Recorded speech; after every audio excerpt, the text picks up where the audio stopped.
The eHARM is a structured professional judgment tool. It brings together all the members of the team for input in a guided way to making decisions about risks for aggression or violence in the community. eHARM helps us understand, what risk factors are relevant for this person, what have we been doing, and how have they been responding to those interventions over time.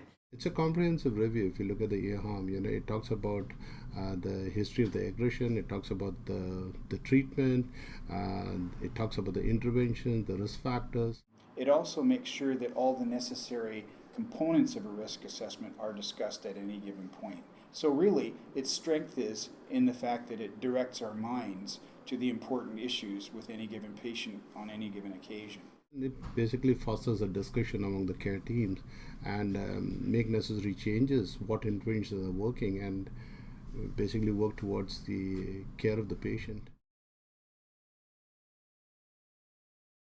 Well, the eHARM improves patient care in a number of ways. It provides us with a structure that ensures that a number of important risk factors are discussed on a regular basis by the treatment team. Basically, it helps the clinicians to evaluate individuals who are at a greater risk of violence, and it helps them to basically monitor the behavior and formulate risk management strategies.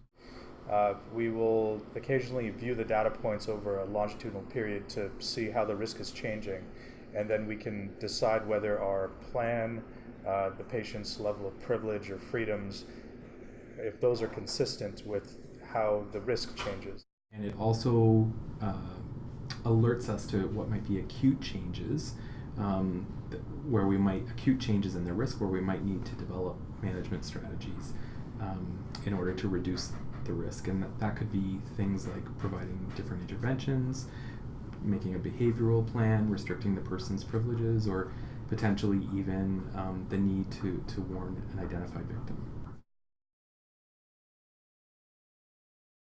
I think one of the useful components of the eHARM is the fact that it allows live recording of risk assessment, risk management, treatment planning, patient privileges. These can be represented graphically, as I mentioned before. These can be represented in a list format, and they can be saved as data points. It gives us an electronic record of how the individual has been doing over time, and lets us access that record in a visual graphic format at any point. So if we want to sort of compare how an individual is doing today to how they were doing, say, in previous weeks, we can very easily put that up for everyone to see and to discuss.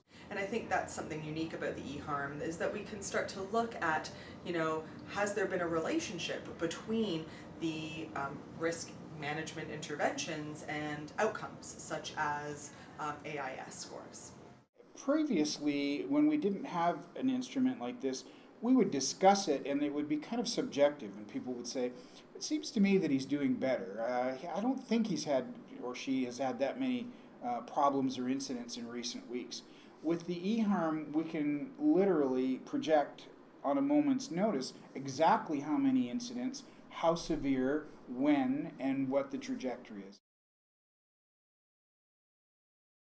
Because the eHARM is an electronic version of the HARM, there's ample opportunities for research in that we are collecting data over time, and it's being stored in a way that's very easily accessible and manageable. I think the analytic portion and being able to analyze those are a very important part, or a very nice aspect of the eHARM, in that you can take individual risk factors and look at patterns that have developed or fluctuations that may be, and then from that try to extrapolate reasons why that might have happened.